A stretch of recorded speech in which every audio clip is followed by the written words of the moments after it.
हाय दोस्तों, कैसे हैं आप। हम उम्मीद करते हैं कि आप अच्छे होंगे और आपकी तैयारी बहुत ही अच्छी चल रही है। दोस्तों आज फिर हाजिर है एक नई क्लास के साथ और आज की क्लास में हम जानेंगे कि सी-टेट का जो पेपर होने वाला है दोस्तों 21 जनवरी को जो सी-टेट का पेपर होने वाला है उसमें मैथ के पार्ट से जो क्वेश्चन आपके आएंगे प्राइमरी के लेवल पे जो मैथ के पार्ट से क्वेश्चन आपके आते हैं दोस्तों 21 जनवरी 2024 को आपको ये पेपर होगा। मैथ के पार्ट से जो आपके 30 क्वेश्चन आते हैं मैथ के, उसमें आपके 15 पेडागॉजी से होते हैं और 15 आपके मैथमेटिक्स के अर्थमेटिक पार्ट से होते हैं अक्सर करके। उनको हम आज देखेंगे बहुत ही बेहतरीन तरीके से। ये आपके प्री एग्जाम में आए हुए क्वेश्चन है, इसके पहले जो पेपर हुए थे उसमें आए हुए क्वेश्चन है, इनको हम सॉल्व करेंगे दोस्तों। आप ध्यान दीजिएगा, अगर वीडियो पसंद आए तो लाइक और शेयर ज़रूर करिएगा और चैनल को सब्सक्राइब कर लेंगे ऐसी ही वीडियो पाने के लिए। बताते हम हैं कि आपको इस सॉल्यूशन में हम ये ज़रूर देखेंगे सॉल्यूशन, लेकिन सॉल्यूशन कैसा होगा कि आपके इस टाइप के और भी जो क्वेश्चन होंगे उनको सॉल्व करने में ये सॉल्यूशन बहुत मदद करेगा दोस्तों। पेपर का सॉल्यूशन आप बहुत देखे होंगे, ज़रा ये भी सॉल्यूशन देख के देखिएगा कि आपको कितना मदद करता है। बिल्कुल आसान तरीके से, आसान रूल से और आसान वे में जो आंसर आ सकता है वो तरीका आपको बताया जाएगा। आइए स्टार्ट करते हैं पहला क्वेश्चन मैथ पार्ट का, जो कि 31 नंबर में 30 आपके स्टार्टिंग के जो होते हैं वो आपके किसके क्वेश्चन होते हैं, आपको पता है कि वो आपके चाइल्ड डेवलपमेंट से होते हैं। और ये मैथमेटिक्स पार्ट का आपका 31वां नंबर का क्वेश्चन आता है, जो क्वेश्चन में कह रहा है कि संगीता एक साबुन खरीदना चाहती है जिसका मूल्य 10 रुपया है। संगीता जो साबुन खरीदना चाहती है प्यारे, उसका मूल्य कह रहा है कि 10 रुपया है। उसके पास एक 5 रुपया का सिक्का है, उसके पास 5 रुपये का एक सिक्का है। चलिए भाई, वेरी गुड। दो 1 रुपये के सिक्के, अगर 2 1 रुपये के सिक्के हैं तो 2 रुपये हो जाएंगे, बहुत अच्छी बात है। इसके बाद 50 देखिए 5 50 पैसे के सिक्के हैं, 50 पैसे के दोस्तों 5 सिक्के हैं। अगर किसी के पास 50 पैसे के 5 सिक्के हैं, अगर 50 पैसे के आपको मालूम है कि 50 पैसे 2 होंगे तो 100 पैसा होता है। 100 पैसा का मतलब 1 रुपया होता है। अगर 4 को मिला देंगे तो 2 रुपया और 5 को मिला देंगे तो 2 रुपया 50 पैसा होगा। क्लियर है। यहाँ पे 5 दूँ 7 दूँ 9 रुपया 50 पैसा उसके पास हो गया।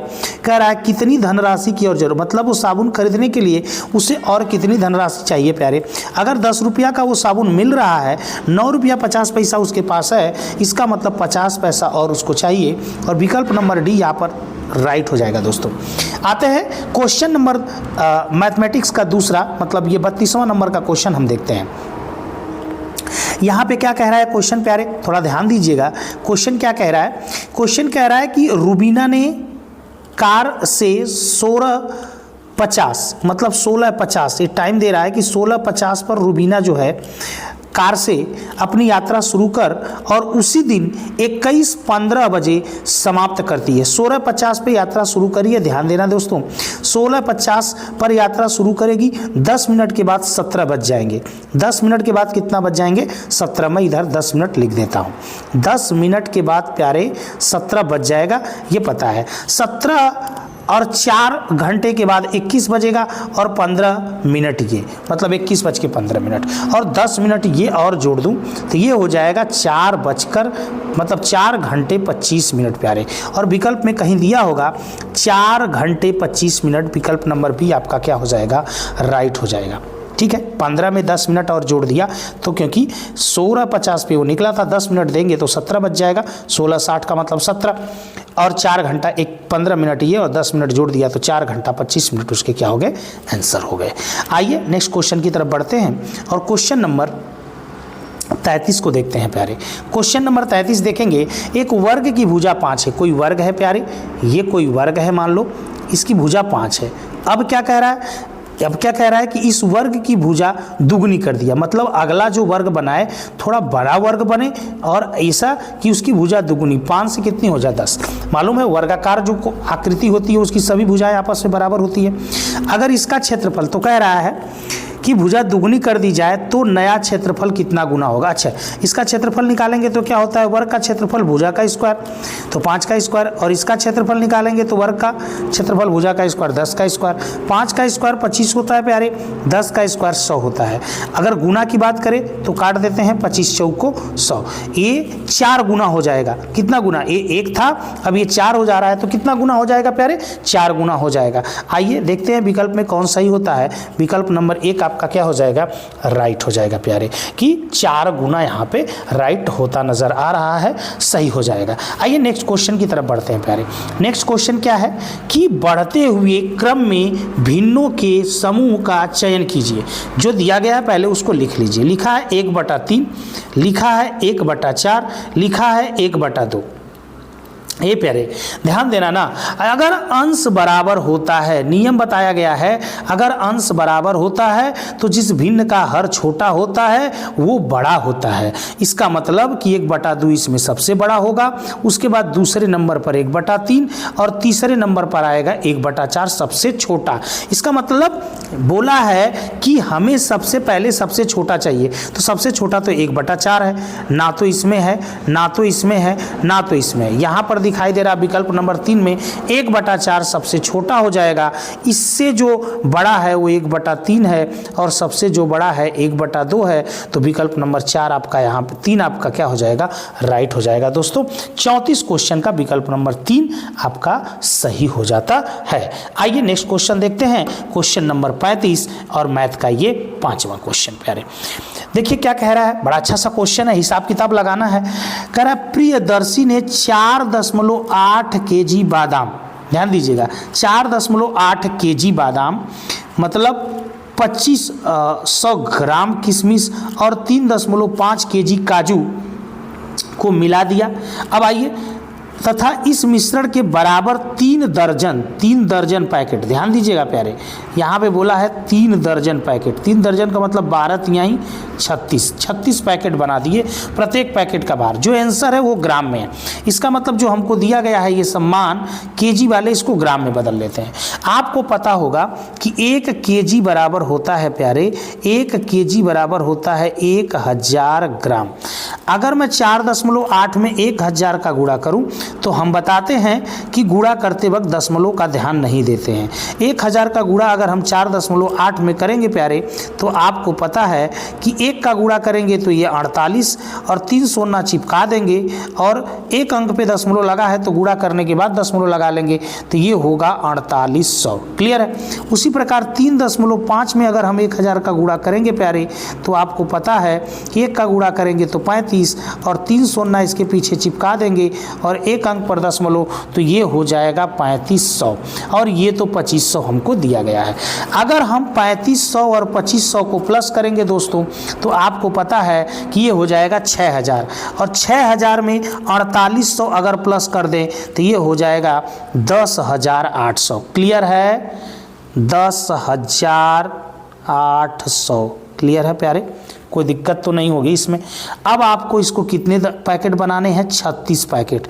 अगर मैं 36 से इसमें भाग दे दूं तो 36 तिहाई 108 और 2 जीरो लग जाएगा।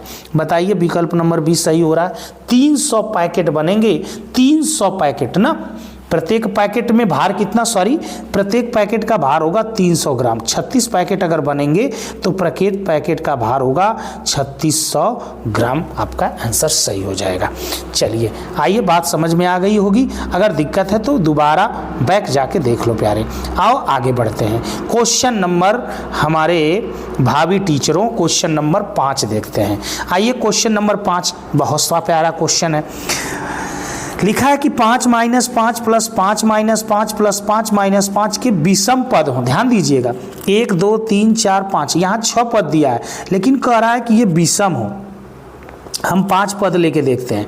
ध्यान दीजिएगा, ये वाला 5 तो इस वाले 5 से कट गया, ये वाला 5 तो इस वाले 5 से कट गया, लेकिन एक 5 बच गया है दोस्तों। विषम पद लेने के लिए बोला है, 5 पद चाहे 7 पद चाहे 9 पद, तो उसी स्थिति में हमारा एक पद बच रहा है, इसलिए हमारा आंसर क्या होगा प्यारे, 36 का विकल्प नंबर 1 आपका क्या हो जाएगा, सही हो जाएगा। 36 का विकल्प नंबर 1 आपका सही हो जाएगा प्यारे। आइए क्वेश्चन नंबर देखते हैं 37। क्वेश्चन नंबर 37 को देखते हैं। निम्नलिखित में से कौन सी व्यवस्था अवरोही क्रम में है।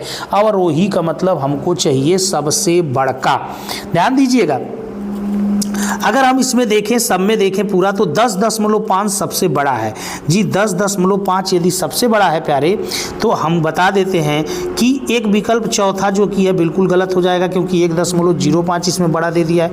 ध्यान दीजिएगा, अगर 10.5 सबसे बड़ा दिया है तो इस वाले विकल्प में देखिए 10.5 को पीछे दे दिया, तो ये तो ऐसे ही गलत हो गया। अब आते हैं 10.5 के बाद मान देखते हैं कि कौन बड़ा है, तो उसमें देख रहे हैं हम 1.50 मान हमको बड़ा मिल रहा है, जो पहले विकल्प में तो सही जा रहा है, दूसरे नंबर पे है, तीसरे में दूसरा विकल्प अब फिर गलत हो गया, इसमें पीछे दे दिया। अब आते हैं और आगे तुलना करते हैं कि और मान कौन हमें बड़ा मिल रहा है। तो प्यारे 37 क्वेश्चन आप ध्यान से देखते जाइए। अब अगर हम देखें तो 1.05 दिया है, 1.055 सी में देखिए तीसरे नंबर पे जो दिया है, पहले नंबर पे जो ये दिया है, इससे ये क्या है, बड़ा है। इससे ये क्या है दोस्तों, बड़ा है। इसका मतलब विकल्प नंबर 3 हमारा क्या होता नजर आ रहा है, राइट नजर आता। आप ध्यान दीजिएगा, 10.5 था, इसके बाद है 1.50, इसके बाद है 1.055, इसके बाद है 1.05, इसके बाद है 1.005, इसके बाद है 0.155। क्लियर है, यही आपका चौथे विकल्प में दिया गया है प्यारे। तीसरे में ये दिया, देखिए क्रम बिल्कुल सही दिया है, इसलिए तीसरा विकल्प आपका राइट हो जाएगा। अब बढ़ जाते हैं क्वेश्चन नंबर 38 की तरफ। ध्यान दीजिएगा, 100 लाख, देखिए कैसे लिखते हैं, 1 लाख लिखते हैं, इकाई, दहाई, सैकड़ा, हजार, 10,000, लाख। 100 बोला है तो देखिए ध्यान से, लाख के बाद एक जीरो बढ़ाएंगे, 10 लाख, एक ठोर बढ़ाएंगे तो 100 लाख होगा। अब इसको पढ़िएगा, इकाई, दहाई, सैकड़ा, हजार, 10,000, लाख, 10 लाख, करोड़, तो 1 ही करोड़ आ रहा है ना प्यारे, 1 करोड़ आ रहा है, तो विकल्प नंबर बी हमारा दूसरा क्या हो जाएगा, राइट हो जाएगा। आगे चलते हैं, एक और प्यारा सा क्वेश्चन देखते हैं, बहुत मज़ेदार क्वेश्चन है। क्या है मज़ेदार क्वेश्चन, जरा गौर करिएगा। मज़ेदार क्वेश्चन ये है कि 100 में एक पूर्ण संख्या जोड़ी जाती है। अगर 100 में मान लीजिए हम 10 जोड़ रहे हैं प्यारे, तो ये हो जाएगा 110 होगा। और 100 में से फिर वही संख्या 100 से घटा दीजिए। चलिए 100 में से हम 10 घटा दिए तो कितना आएगा, 90 आएगा। फिर इस प्रकार प्राप्त हुई संख्या का योगफल, मतलब कह रहा है 110 और 90 जोड़ दो, बचवा कितना आई, तो 200 आई। चाहे कोई भी पूर्ण संख्या आप लेंगे, आंसर 200 ही आएगा प्यारे।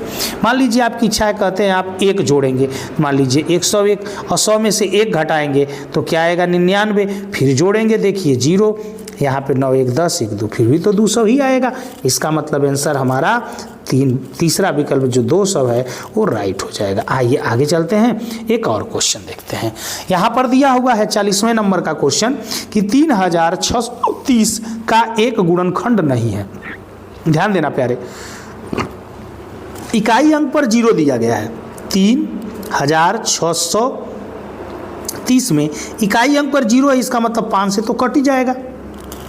चलिए भैया, 3 से अंकों का जोड़ कटना चाहिए, तो 3 6 9 3 12, अंकों का जोड़ 12 है तो ये 3 से भी कट जाएगा। चलिए भैया, अब बात है 11 से, तो 11 3 33, भाग देंगे अगर 36 में तो 11 3 33, 3 बचेगा, फिर 3 उतारेंगे, 11 33, इससे भी कट जा रहा है। अब 9 बचा, तो 9 से विभाजिता का नियम ये होता है कि अंकों का जोड़ 9 से कटना चाहिए। यहाँ अंकों का नोक कितना आ रहा है, 12। अब 12 कभी 9 से नहीं कटेगा प्यारे। इसका मतलब कह रहा है कौन सा विकल्प गुणनखंड नहीं है, तो 9 इसको कभी नहीं काट पाएगा। समझ पाए? आइए प्यारे, अच्छा लग रहा है तो लाइक ज़रूर करिएगा, अपने दोस्तों तक पहुँचाइएगा ज़रूर। आइए एक और मज़ेदार क्वेश्चन देखते हैं ना, प्रॉपर्टी पे निर्धारित क्वेश्चन है। ध्यान दीजिएगा, निम्नलिखित में कौन सा कथन सत्य नहीं है। ये प्यारे ध्यान देना, सत्य नहीं है बताना है बबुआ। सत्य नहीं है। क्या करना है, यदि एक समांतर चतुर्भुज के सभी कोण बराबर हों तो वह एक आयत बन जाता है। बिल्कुल सही बोला है, आयत बन जाता है भाई। अगर एक समचतुर्भुज, हमने बताया है आपको वीडियो में कि समांतर चतुर्भुज ठलुआ की गलती की वजह से बना था। समांतर चतुर्भुज तो पहले आयत ही था, लेकिन ठलुआ ने क्या किया, नीचे वाले को पकड़ के ऊपर वाले को थोड़ा सा इधर कर दिया। अब ये क्या बन गया, समांतर चतुर्भुज बन गया प्यारे। तो ये ठलुआ की गलती थी।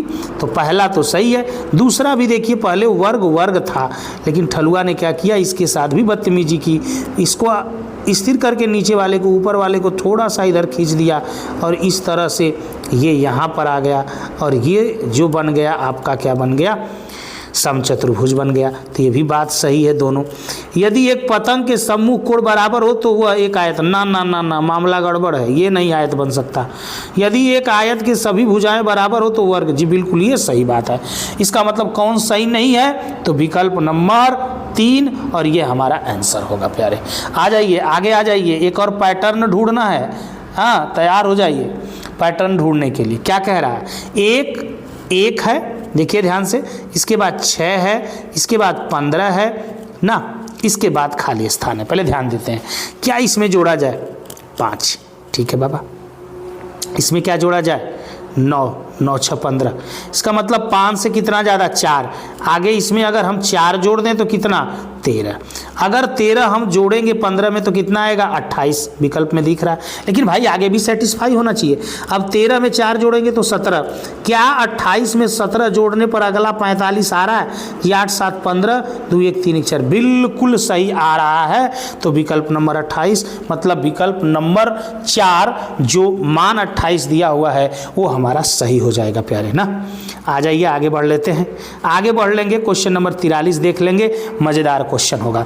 ए है, रक्त समूह ए के विद्यार्थियों की संख्या 9 है, बी वालों का 6 है, ओ वालों का 12 है, ए बी वालों का 3 है और कुल 30 है। कह रहा सबसे अधिक, ध्यान दीजिएगा भैया, सबसे अधिक कौन है, वो सबसे अधिक ओ वाला 12, ठीक। और सबसे कम पाए जाने वाले रक्त समूहों का अनुपात, सबसे कम कौन है, ए बी वाला 3। तो 3 एक कम 3, 3 चौक को 12, 4 संबंध 1, विकल्प नंबर 2 राइट हो गया भाई। विकल्प नंबर 2 क्या हो गया पंदू, राइट। आइए क्वेश्चन नंबर 4 देखते हैं। ये भी अच्छा सा क्वेश्चन है, बिल्कुल बेसिक पे है। कह रहा है कि निम्नलिखित में से किसमें सभी त्रिआयामिक आकृति, त्रिआयामी का मतलब मैं बार बार कहता हूँ 3D और 2D फिगर होते हैं हमारे मेंसुरेशन में। तो 3D का मतलब त्रिआयामी कह रहा है दोस्तों। 3D का मतलब क्या कह रहा है, त्रिआयामी बोल रहा है। ध्यान दीजिएगा, यहाँ पर आप देखेंगे त्रिआयामी की बात कर रहा है प्यारे। त्रिआयामी की अगर ये बात कर रहा है, इसका मतलब कि 3D की बात कर रहा है। और फिगर हमारे होते हैं मेंसुरेशन में 3D और 2D। 3D और क्या होते हैं प्यारे, 2D होते हैं। तो 3D का मतलब जिसमें 3 तरह की गति हो, जैसे लंबाई, चौड़ाई, ऊंचाई। और 2D का मतलब जिसमें 2 तरह की गति हो, केवल लंबाई और चौड़ाई में।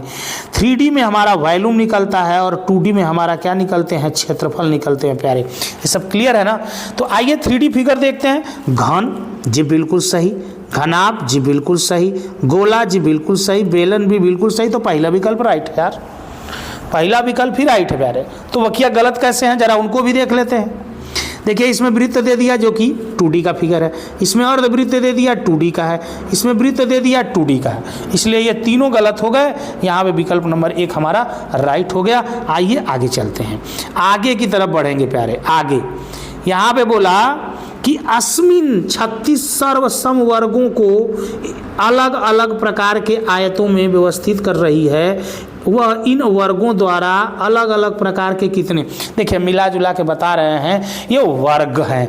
वर्ग मतलब 36 है, मतलब ये कि कोई ऐसी आकृति है जिसका क्षेत्रफल मान के चलिए कि वो 36 है।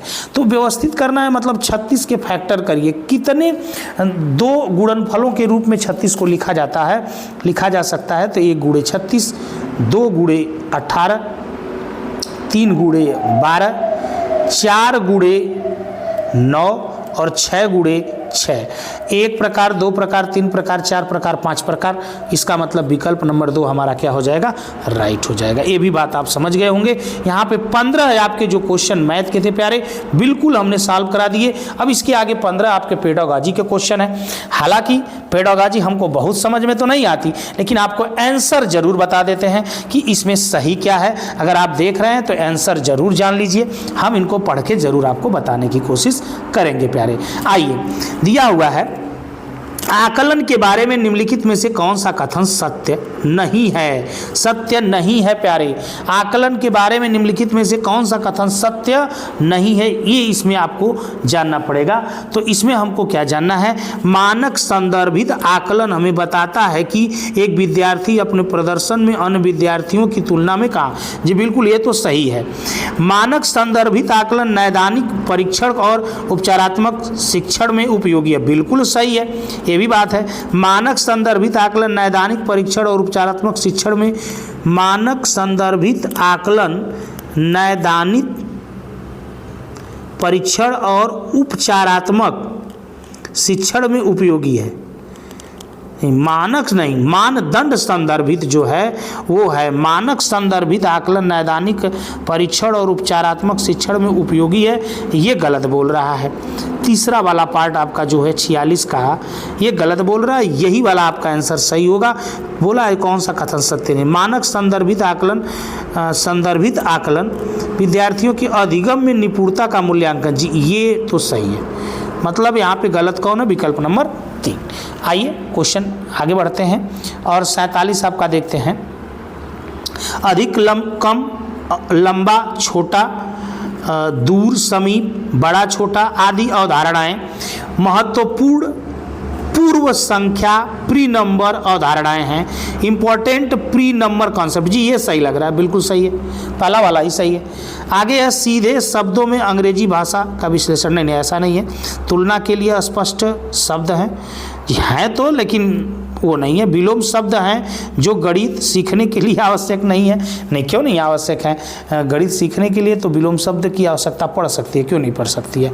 तो लेकिन यहाँ पर कहा है कि महत्वपूर्ण पूर्व संख्या प्री नंबर अवधारणाएं हैं। मतलब कोई भी चीज़ हमें सिखाना होता है, जब हम किसी को बड़ी छोटी चीज़ें सिखाते हैं, माप करना सिखाते हैं, संख्याओं का ज्ञान सिखाते हैं, अवरोही क्रम सिखाते हैं, तो हमें छोटा, बड़ा, लंबा, दूर, समीप की अवधारणाएं बच्चों को बतानी होती है, तभी हम वो सिखा पाते हैं। तो यहाँ पे हमारी होती है पूर्व संख्या। नंबर सिखाने से पहले हमें यह अवधारणाएं छोटे छोटे बच्चे जो LKG UKG 1 में जाते हैं उनको हमें सिखाते हैं। आगे चलें प्यारे, और यहाँ पे हम बात करते हैं गणितीय अधिगम सामग्री की। कह रहा है सूत्र के प्रदर्शन में शिक्षकों की मदद करती है। सूत्र के प्रदर्शन में शिक्षकों की मदद करती है। स्वतः अधिगम में विद्यार्थियों की मदद करती है। स्वतः अधिगम में विद्यार्थियों की मदद करती है। निर्देश देने में शिक्षक की मदद करती है। कक्षा में अधिगम वातावरण का निर्माण करने में मदद करती है। गणितीय अधिगम, जी ये बिल्कुल सही है, डी वाला। यहाँ पे जो लर्निंग मटेरियल होता है, मैथमेटिक्स लर्निंग मटेरियल होता है, इसके बारे में कह रहा है, जी बिल्कुल। स्वतः अधिगम में विद्यार्थियों की मदद, बी वाला भी सही है कि विद्यार्थी इससे स्वतः ही कुछ सीख लेते हैं और कक्षा में अधिगम वातावरण निर्माण में मदद करता है। मतलब बी सही है और डी सही है, विकल्प नंबर दूसरा आपका हो जाएगा राइट। आगे आ जाते हैं प्यारे और 49वां नंबर को देख लेते हैं। 49वां नंबर क्या कह रहा है, निम्नलिखित कथनों में कौन सा सही नहीं है, ध्यान देना है। विद्यार्थियों की त्रुटियों को अनदेखी कर देना चाहिए क्योंकि त्रुटियों की ओर इशारा करने उनको प्रेरणाहीन करेगा। नहीं, ऐसी बात नहीं है, त्रुटियों को अनदेखी कर देंगे भाई, ये तो गलत बात है, ये गलत बात है और हमको सही नहीं ढूंढना था, तो यही सही नहीं है। आगे देख लेते हैं, गणित में त्रुटियां शिक्षकों को उनके पाठ की योजना बनाने में मदद करती है, जी सही बात है। विद्यार्थियों की त्रुटियां उनके सोचने की प्रक्रिया, चिंतन के बारे में जानकारी देता है, सही बात है। गणित में त्रुटियां अधिगम का हिस्सा होती है, जी बिल्कुल, जब सीखेगा तो गलती तो होती है, जी बिल्कुल। तो पहला ही यहाँ पे सही हो जाएगा आपका कि विद्यार्थियों की त्रुटियों को अनदेखा कर देना चाहिए क्योंकि त्रुटियों की ओर इशारा उनको प्रेरणाहीन करेगा। नहीं, अनदेखा कभी नहीं करना चाहिए भाई, तो यही आपका गलत है। आगे आते हैं 50वां देखते हैं। 50वां हमारा है, पेडागॉजी का भी क्वेश्चन है, 50वां देख लेते हैं प्यारे। लिखा है कि राष्ट्रीय पाठ्यचर्या रूपरेखा 2005 के अनुसार कक्षाओं के ऊपर किए गए शोध बताते हैं कि लड़कियों को गणित में विशेषज्ञता के योग्य न मानकर उनका काफ़ी व्यवस्थित अवमूल्यन होता है, जबकि वे गणित में अच्छा प्रदर्शन करती हैं। इसका सबसे उपयुक्त कारण क्या है? इसका सबसे उपयुक्त कारण क्या है, ये आपको इस प्रश्न में जवाब बताने हैं दोस्तों। आइए ध्यान से देखते हैं, यहाँ पे ध्यान से देखते हैं। लड़कों में गणितीय क्षमता जन्मजात होती है, ऐसी बात नहीं है भाई साहब, ये गलत बात है। समाज की लिंग संबंधी धारणाएं यह मान्यता की ओर ले जाती हैं कि लड़के समस्या समाधान की ज़्यादा नवीन कार्यविधि उपयोग करते हैं और इसीलिए उन्हें बेहतर। जी बिल्कुल, ये सही बात है। ये समाज की अवधारणा है, समाज की अवधारणा हमको इस तरफ ले जाती है। बिल्कुल बोल रहा है कि ये जेंडर स्टीरियोटाइप की चीज़ें हैं, ये हमको ऐसा नहीं करना चाहिए, लेकिन समाज में ऐसा चल रहा है। तीसरा आपका है, गणित में लड़कों का खराब प्रदर्शन उनके गणित के प्रति प्रचलित भय नहीं, ये बात नहीं है। गणित अपनी प्रकृति द्वारा ही पुरुष प्रधान नहीं है, ऐसा कुछ नहीं है। तो दूसरा यहाँ पे सही होता नजर आ रहा। आइए क्वेश्चन नंबर 51 देखते हैं। क्वेश्चन नंबर 51 है दोस्तों यहाँ पे कि एक शिक्षिका गणित कक्षा में रोल प्ले भूमिका निर्वाह विधि का उपयोग करती है। उसका उद्देश्य है अनुशासन बनाए रखना, बच्चों को मनोरंजन, बच्चों को व्यस्त रखना, विचारों का बहिर्वेशन। विचारों का क्या कह रहा है दोस्तों? बहिर्वेशन। तो यही है प्रोजेक्टिंग आइडियाज, यहाँ पर राइट हो जाएगा। विचारों का बहिर्वेशन जो है ये यहाँ पर चल रहा है, प्रोजेक्टिंग आइडियाज चल रहे हैं, ठीक है। वो उसके माध्यम से उनको आइडियाज दे रही है। चलिए आगे आते हैं। अगला क्वेश्चन है प्यारे,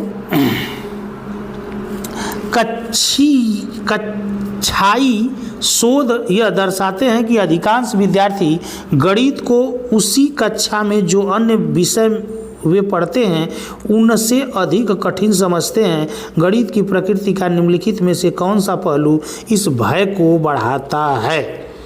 अच्छा क्वेश्चन है। गणित में प्राथमिक अवधारणाओं की अमूर्त प्रकृति, जी ये कहीं ना कहीं जरूर भय बच्चों में लाता है। गणित में किसी समस्या का समाधान करने के लिए अलग अलग प्रणालियों का भाई, ये अगर अलग अलग कई प्रणालियां हैं तब तो ये आसान बनाएगी ना, कठिन थोड़ी नहीं बनाएगी। गणित का विस्तृत ज्ञान भंडार ये भी कठिन नहीं बनाएगी। जब ज्ञान आपके पास होगा तो कठिनाई कैसे होगी? गणित में यह दिए गए प्रश्न के अनेक उत्तर होने की व्यापकता, ऐसी कोई बात नहीं है। यही वाला राइट आपका हो जाएगा। गणित में प्राथमिक अवधारणाओं की अमूर्त प्रकृति ना, मूर्त प्रकृति रहेगा तो ठीक है। अमूर्त प्रकृति की वजह से ये थोड़ा सा जो मान लेते हैं किसी चीज़ को ऐसे वो दिक्कत होती है। बच्चों को मूर्त से अमूर्त की तरफ ले जाना चाहिए। आगे आते हैं दोस्तों, अगले क्वेश्चन की तरफ बढ़ते हैं।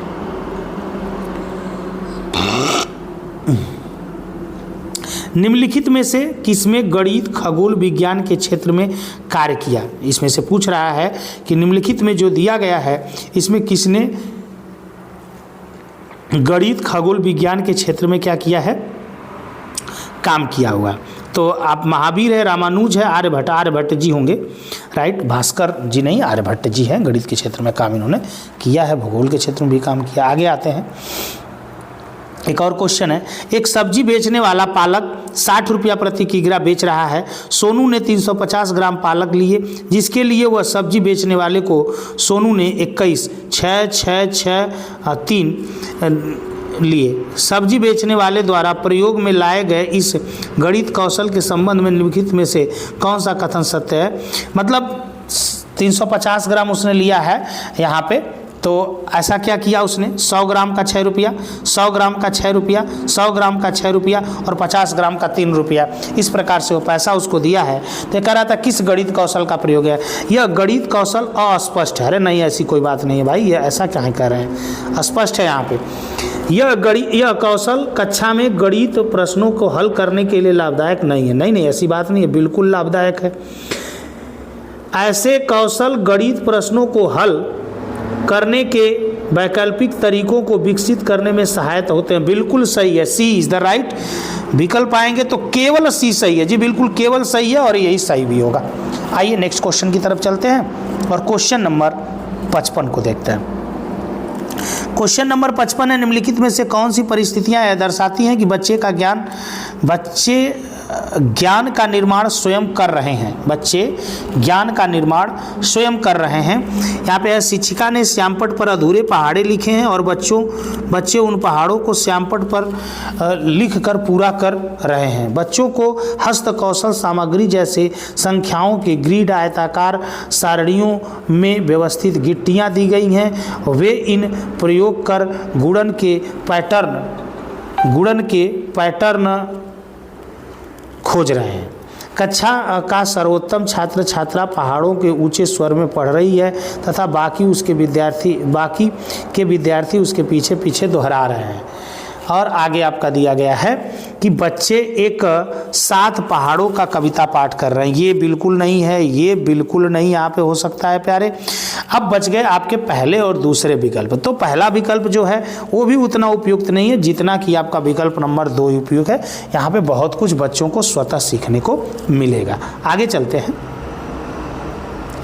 चलते हैं प्यारे और आगे देखते हैं 56 नंबर का क्वेश्चन।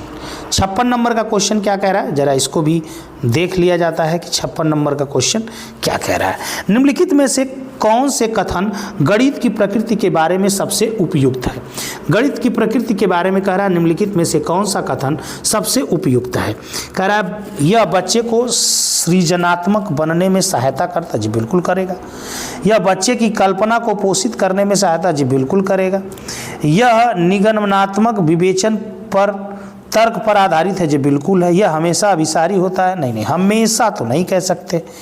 इसलिए यहाँ पर 1 2 3 मतलब तीनों सही है। A B C विकल्प नंबर 3 इज द राइट। आगे चलते हैं प्यारे।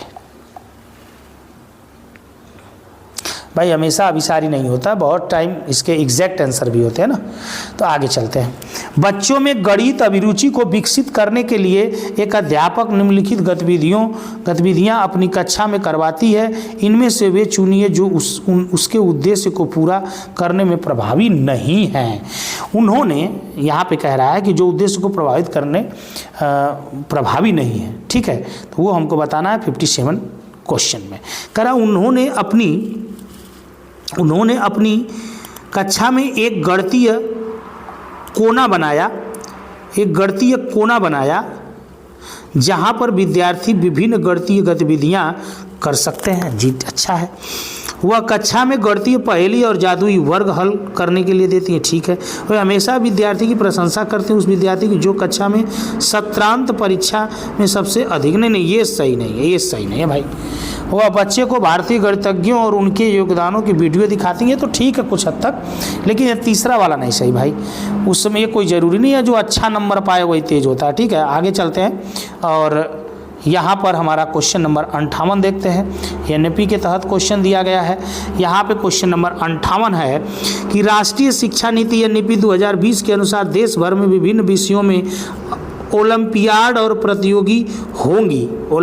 और प्रतियोगी खाली स्थान होंगी। यहाँ पे विकल्प दिया गया कम, हतोत्साहित, सरल, मजबूत। 58 का 4 सही होगा कि प्रतियोगिताएं मजबूत होंगी, ओलंपियाड और प्रतियोगिताएं मजबूत होंगी। जी बिल्कुल ये राइट है। आगे चलते हैं और question number 59 last second question देखते हैं। निम्नलिखित में से कौन सा प्राथमिक विद्यालय के शिक्षार्थी को भिन्न 2/3 और 4/6 के बीच तुलना की कल्पना करने में मदद करने का सबसे उपयुक्त तरीका है। यहाँ पर जो दिया गया है प्राइमरी के बच्चों की बात की जा रही है, ध्यान देने वाली बात है। यह भिन्न की तुलना मतलब छोटे बड़े की पहचान करनी है, तो उनके लिए कौन सा तरीका इसमें सबसे उपयुक्त है इसकी बात कर रहा है। कैलकुलेटरों का उपयोग, जी नहीं, प्राइमरी के बच्चे को नहीं करवाएंगे। भिन्न डिस्क का उपयोग, जी ये भिन्न डिस्क एक होती है, उसके माध्यम से हम उनको की तुलना करवा सकते हैं, अच्छा है। विभाजन भाग विधि का उपयोग, लघुत्तम समापवर्त विधि का उपयोग, ये भी सही है, बट सबसे उपयोग आपका यहाँ पे है विकल्प नंबर 2 इज द राइट। आगे आते हैं और क्वेश्चन नंबर 60 और लास्ट क्वेश्चन देखते हैं मैथ का दोस्तों। संख्या बोध विकसित करने में उपकरणा दिखा है सैबिटाइजिंग एक महत्वपूर्ण, संख्या बोध करने में कह रहा है उपकरणा सैबिटाइजिंग एक महत्वपूर्ण भूमिका निभाती है। निम्नलिखित में से कौन सा उदाहरण है जो विद्यार्थी को उपकरणा के कौशल का प्रदर्शन करती है? ठीक है, निम्नलिखित में से कौन सा है? तो आइए देखते हैं। विद्यार्थी संख्या 5 की पहचान 4 के परवर्ती के रूप में करता है। ठीक, विद्यार्थी संख्या 4 की पहचान 5 में से 1 निकालने के रूप में करता है,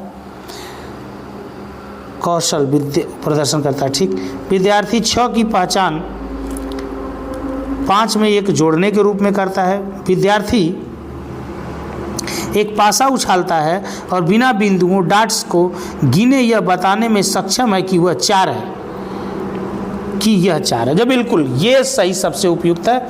ये भूमिका निम्नलिखित में से कौन सा उदाहरण है जो विद्यार्थी को उपकरणा के कौशल का प्रदर्शन करता है? तो बिल्कुल यही है उपकरणा के कौशल का प्रदर्शन, जिसमें वो संख्या नहीं है, वो डॉट्स को गिन करके बता रहा।